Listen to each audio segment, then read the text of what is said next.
Nouveau générique, nouvel habillage, nouveau décor. Bonjour à tous, bienvenue dans ce nouveau 12-13, lundi 5 février.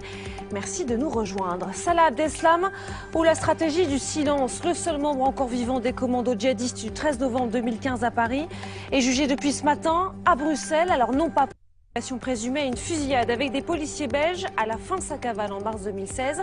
Alors pourquoi refuse-t-il toujours de répondre aux questions? Nous serons en direct du tribunal avec Nathalie Pérez. Pas encore sortie des inondations, la France prend un coup de froid aujourd'hui. Les températures en dessous des moyennes de saison vont continuer de baisser cette semaine. La neige est déjà tombée ce matin dans certaines régions. Nous y serons.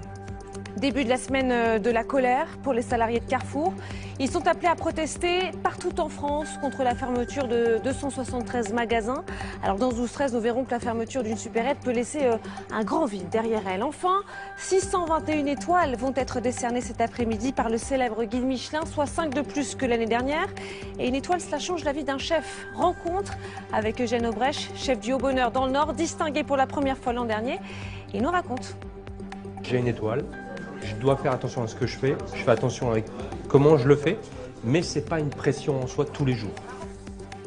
Le temps, et vous le voyez, il fait gris, il neige, les températures sont en dessous des normales de saison. 45 départements viennent d'être placés en alerte orange pour cause de neige et de verglas, soit pratiquement toute la moitié de la France.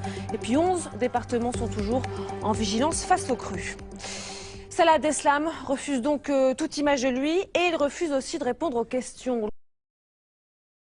La fin de ce 12-13, merci de l'avoir suivi. Tout de suite, météo à la carte. Prochain rendez-vous pour l'information ce soir avec le 19-20, présenté par Carole Gessler. Très bel après-midi. À demain. Retrouvez l'info minute par minute sur l'application et le site France Info.